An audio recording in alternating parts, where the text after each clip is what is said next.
కార్మికుల హక్కుల కోసం ఎక్కడికైనా వస్తా, దేశానికి కార్మికులే వెన్నెముక, కార్మికుల హక్కులు గౌరవం కోసం టీఆర్కేవీ పోరాడుతుంది. టీఆర్పీ అధినేత ఎమ్మెల్సీ తీర్మాన్ మల్లన వెల్లడి. ఇక ఎన్ఆర్బి బేరింగ్ కంపెనీ యాజమాన్యంతో వేజ్ అగ్రిమెంట్ పై చర్చ జరిగింది. విషయం ఏంటంటే ఎన్ఆర్బి ఇది బేరింగ్స్ ఉన్నాయి కదా, ఆ కంపెనీకి సంబంధించి కార్మికులకు నాయకుడిగా ఉండాలని చెప్పేసి, తర్వాత అధ్యక్షుడిగా ఉండాలని చెప్పేసి కార్మికులందరూ కోరుకున్నారు. ఓట్లు వేసి అందులో కూడా కార్మిక నాయకునిగా గెలిచిండు తీర్మాన్ మల్లన్న. అయితే ఆ కంపెనీతో నిన్న చర్చలు జరిపిండు. ఎందుకంటే కార్మికుల హక్కుల కోసం, కార్మికులకు జరుగుతున్నటువంటి అన్యాయం పైన దీనిపైన కూడా నిలదీసిండు. వాళ్ళకి రావాల్సినటువంటి బెనిఫిట్స్ పైన నిన్న మాట్లాడిండు.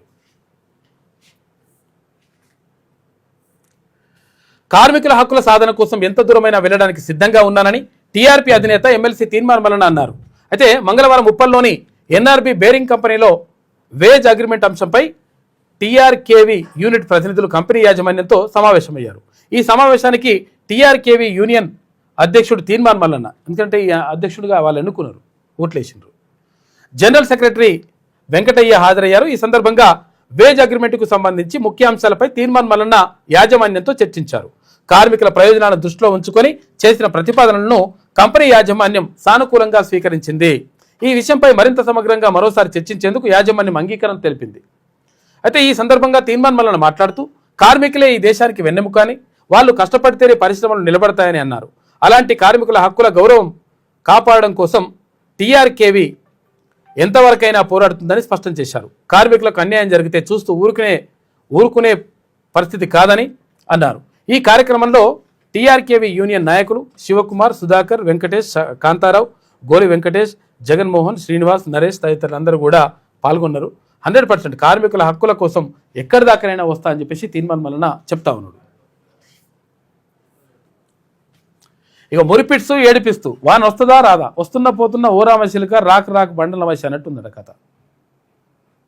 వస్తుంది అంటారు, పోతుంది అంటారు, వచ్చేది లేదు పోయేది లేదు. ఏది వాన? వరుణ దేవుడి దోబూచులాట. వరుణ దేవుడు అంటే వానదేవుడు. ఇక రోహిణి మృగశిర దాటిన వర్షాలపై రాని స్పష్టత. ఒక ఊర్లో కుండపోతా, పక్క ఊర్లో చినుకు పడని వైనం. ఇందాక అనుకున్నాం కదా మనం, ఉప్పల్లా పడుతుంది, బోడుపల్లా పడదు వాన. అట్లున్నది పరిస్థితి. వరి వద్దంటున్న సర్కార్ ప్రత్యామ్నాయ పంటలపైన సందిగ్ధం. ఎందుకంటే క్లారిటీ ఇస్తుంది, మళ్ళా వద్దంటారు కానీ ఏం పంట వేసుకోవాలో చెప్తలేరు. విత్తనం వేసినా భయం, వేయకపోయినా ఆందోళనే. వర్షమా ఎండ అంచనా వేయలేక రైతులు అయోమయం అవుతున్నారు. ఐఎండీ హెచ్చరికలు ఒకలా ఉంటే క్షేత్రస్థాయిలో పరిస్థితులు మరొకలా ఉంటున్నాయి. విభిన్న వాతావరణంలో తలలు పట్టుకుంటున్నట రైతాంగం. పాపం పరిస్థితి దారుణంగా ఉంది. ఎవరికి వచ్చిన రైతులకే.